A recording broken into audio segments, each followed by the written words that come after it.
Can we still talk to you? Do you need can total indeed. focus? I can play and talk at some time. He's ambidextrous. Yeah, he's fine. Oh, that's a lovely part about these games. You really get to dive into the strategy here.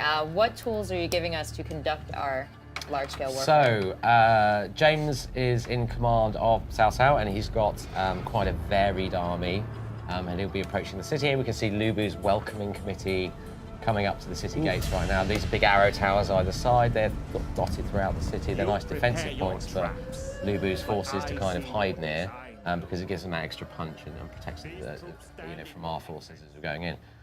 But the idea is this siege has been underway for some time, so you'll see holes in the wall like this, and we're going to exploit those because we've brought some trebuchets with us, which is everybody's favourite siege weapon, as we know. Yep. Apparently can fire 90 kilograms of weight over 300 metres. I've heard that. Yeah. It's a constant surprise to me. So yeah, we'll be throwing a lot of rocks at the wall basically with those guys. And yeah, we've got quite a varied force. We've got a load of heavy spearmen, we've got some archers, we've got some cavalry, and we'll have a wave of reinforcements coming in, about a third of the way in, hopefully, led by the Zhao brothers, who are some more of these kind of legendary characters from the Three Kingdoms period. They were cousins of Cao Cao, and yeah, they'll be coming in with a ton of cavalry to help us smash through the defences. Seeing a couple generals here. Is that who's in the front line? Yeah, that's right. More than one general? There's Cao Cao himself. So he's like the overall army commander. But yeah, the one thing we're doing in support of, this massive cast of kind of legendary heroes and characters. One of the changes we've made in battle is that you can bring multiple generals into battle with you, and each of those has their own retinue. Because each general type has access to his own sort of suite of recruitment stuff that he can recruit and that he supports and that suits his character class kind of thing. So you've got we've got a guardian character guy called Yue Jin who's brought these guys. These are heavy spear guard, and you can put them in this kind of tortoise formation. So they're kind of slow, plodding, methodically moving towards the walls, but they're well protected. We'll get rains of arrows on them and very few of them go down because they've just, they've locked those shields and tied up towards them. So Total War games are known for your beautiful, beautiful epic battles. The camera control is a huge thing for me because I love zooming down in. How much camera control do we have in this Total War? Oh, as much as any other. You've got that micro to macro kind of scale shift that we've always done. But it's worth getting in real close to stuff and seeing the detail, especially.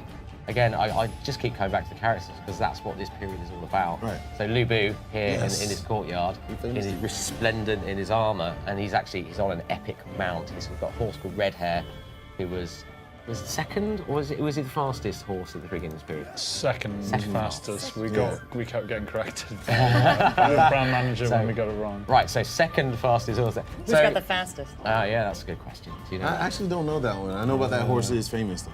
Yeah.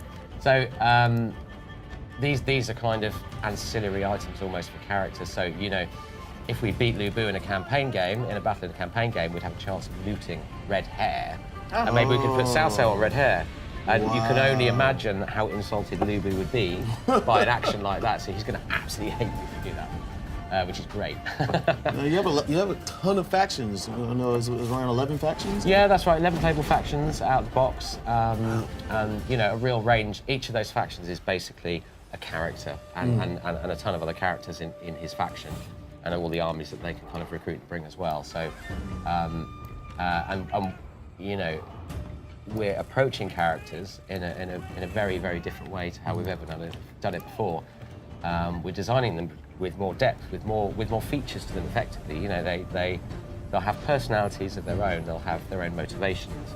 They'll have their own drives. They'll have their own friends and rivals, which they'll build and break relationships on their own without you doing anything throughout the game. So if you've got two characters in a faction who are kind of working together well, they might start bonding, and then there'll be a sort of bond of brotherhood between them. And then, say, if you took those two guys into battle and one of them fell in battle, the other one, you might lose control of him. He might tear towards the enemy, berserk style, just trying to take down as many guys as he can. So that's so cool. Power of love. Yeah, right? exactly. Three Kingdoms, based off the novel. And you illustrated some ways we're going to see those interactions there about characters that form bonds. Are we going to have verbal interactions? Will those be changing over time? Yeah, absolutely. So based on the relationships, you'll see I mean, you'll see it in the battle here in a second, I'm sure, but the characters, they sort of spark conversation back and forth with each other throughout the course of a battle. So you'll see, you know, rivals would insult each other, and friends will have a sort of healthy banter, you know, and it's and it all supports the idea that they've got relationships in the campaign games. Well, you talked about the importance of being faithful to these characters that people have loved and adding depth to them. And as I understand it, there's actually 2 different game modes, 2 different ways to play, 2 different ways to remain faithful to the same characters. Can That's you tell us a little right, bit about the romance versus the classic? Yeah, so our kind of default out of the box mode is romance mode, because you know a lot of what we're depicting was written about in the Romance of the Three Kingdoms in the 14th century, which is very much a romanticised history of events. Yeah, nice big charge. Ah, there. it's just These cool. guys Look are at Did you see the great. bodies? Oh, Yeah, flying about the place. Yeah. So in that mode, you know, your famous warriors like Lu Bu will be superhuman on the battlefield. They'll carve through. They'll be like a combine harvester going through a regular the dramatic, infantry. powerful superhero that you want to feel. And really kind of projecting that bravado and that power. So, but if you switch to classic mode before you start a campaign, it'll be a much more kind of slightly more academic style of game, more like a traditional historical total war game, where those characters will be like regular generals. They'll be regular troops. It's how Who Brothers arrived. Does the classical mode for the campaign relate entirely to the battle interactions, or is that also going to be part of like what you have to do to maintain your army? You're actually going to have different. Is it a different interface between the 2 modes? No, not really. But there are ways in which it differs in the campaign side of the game as well. So we have. In the third century, the records of the Three Kingdoms was written, and this is a very kind of elbow patches, spectacles on the nose. This army fought this army at this place, and this many people were killed, and this much grain was taken from the city. You know, it's very much, you know, The little data Sun of the Tzu time. sort of. Yeah, exactly. Yeah, little classic. It's all very factual, and it wasn't until 14th century that the Romance of the Three Kingdoms came along and brought these guys to life in a way they'd never had been before. So one of the differences we have between the sort of classic mode and romance mode in the campaign game is that we build narrative events that happen at key periods in the game. Right? So a certain thing happened in say 199 AD, then we can depict that. We'll have a little thing pop up and say, oh, you know, a great flood of this river plain happened and it washed the fields away and stuff like that. So you'll have events that'll happen according to factual history. But in the romance mode, those are more built around the narrative of the Romance of the Three Kingdoms. Okay. So there'll be much more about, you know, epic rivalries between characters and that sort of stuff. So the feel of the game will be slightly different between the 2 of them. Yeah. Cool. So I have one good question. For people that haven't able to get into the Total War series, how inviting is this to new players? As inviting as we can make it, really. We're going to stage your initial approach in the game and teach you how to use the tools that you've got available to you. Well, how are these new players going to get their hands on the game, and where can they follow you for more information? Well, it's out in spring 2019, so next year. I haven't got an exact date yet. And what's the other question again? Where can they follow you? Hello and welcome to the first look at Total War 3 Kingdoms. Today we're going to be playing through a single battle. It's 199 CE and the events of the Three Kingdoms era are well underway. The tyrant Dong Zhuo is long dead, murdered by his adoptive son Lu Bu. He's one of the greatest warriors of the period, who is now threatening to combine his strength with Yuan Shu and overwhelm all opposition. However, Lu Bu sits in CRP, isolated from his would-be ally. The legendary commander Cao Cao senses an opportunity to strike Lu Bu down before his strength becomes too great. After months of long siege warfare and with the defenders starved of resources, Cao Cao now senses the time is right. Here, behind the walls of CRP, Lu Bu stands in the center, preparing to fight against the approaching march of Cao Cao. Here we are on the battlefield. The final assault is about to begin. We have Cao Cao, the legendary commander, leading his men into battle. We're going for a two-pronged approach. Cao Cao shall lead his forces through the breach, while Yi Jin will march his forces to the gatehouse and smash through and take the main concourse.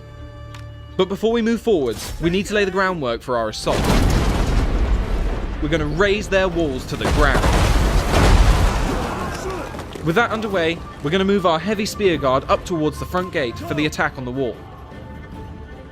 Let's take a look at these heavy spear guard. They're currently in the turtle formation, using their tall shields together, with the flag bearers in the center to protect from missile fire, which will greatly aid us in this assault. Lu Bu is holding his position in the center of CRP, waiting for someone worthy enough to fight. In Three Kingdoms, there are unique items which can be given to your generals. Here we see Lu Bu's horse and weapon are unique to him, but should he be slain, you could loot his items and keep them for yourself. Here we have one of our generals under Cao Cao. Different generals can recruit different kinds of units. These two are leading their forces together. Yi Jin is a guardian type hero, our combat master who excels in the heart of battle, tanking and soaking up damage. While our strategist is not great in a fight, he is incredibly useful for debuffing enemy units and allows us access to unique formation types. The gap on the left is now wide enough for us to make our great assault on the settlement. Cao Cao and his retinue are going to move up. Cao Cao himself is a commander, and they excel at buffing up nearby allied troops, rather than wading into combat themselves. So we won't be seeing him being the first through the breach. He's too valuable for that. We will instead be pushing up the Yellow Dragons. They are being supported by the Azure Dragons, a hybrid heavy spear and missile infantry unit. They will first hold back and fire over the walls with their bows, and once they've spent all their ammunition, they will join in on the front line. Let's move our heavy spears forward to climb the walls.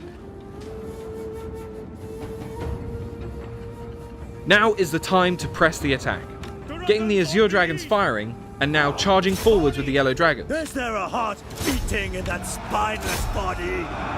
Is there a brain inside that cavernous head? These heavy-hitting axe units are a formidable foe for anyone they go up against. They will make very short work of these spears.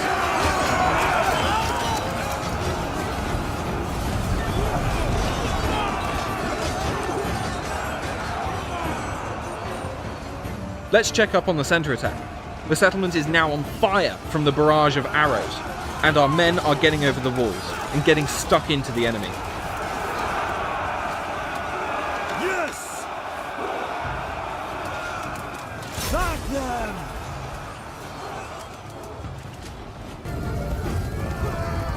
Cousin, we come to aid you. We ride with fury at our back. Our reinforcements have arrived. This huge mass of cavalry will be the perfect thing to break Lu Bu's men. We'll charge them into this spear infantry. They're going to knock these guys flying and destroy their morale. Our reinforcements are led by Zhehao Dun. He was shot in the eye by an arrow in battle against Lu Bu. He pulled it out, his eye still attached to the arrow, and proceeded to eat it. And we're going to get him out of the fight and head over to Lu Bu, who we're going to challenge to a duel. Duels are a new feature for Three Kingdoms, where the two heroes will duke it out in single combat until one either dies or retreats. Duels can help you single out an enemy combatant and take them out and turn the tide of battle.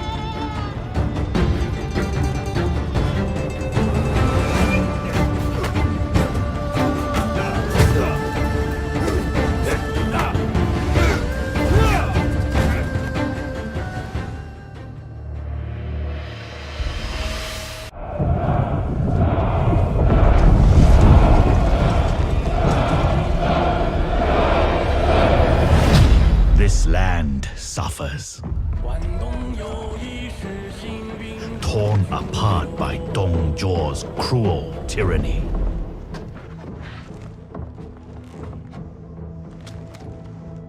Yuan Shao, my friend, leader of the coalition.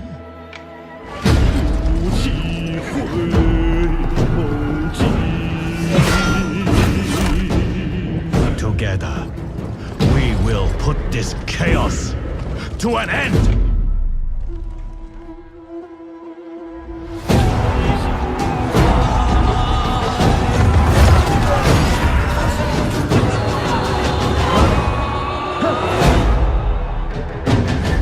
Yet, at our most desperate, you will fail us.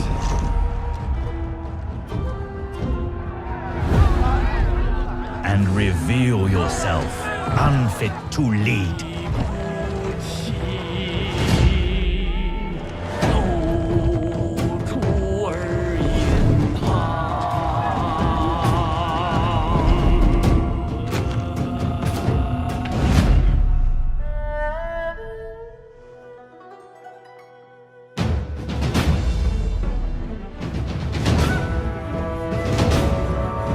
So I will banish this chaos.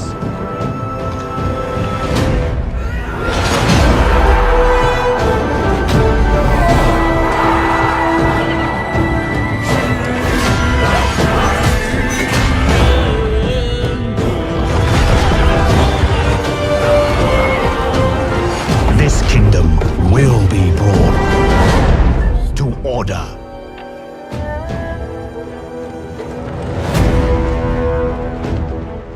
For I would rather betray the world than have the world betray me.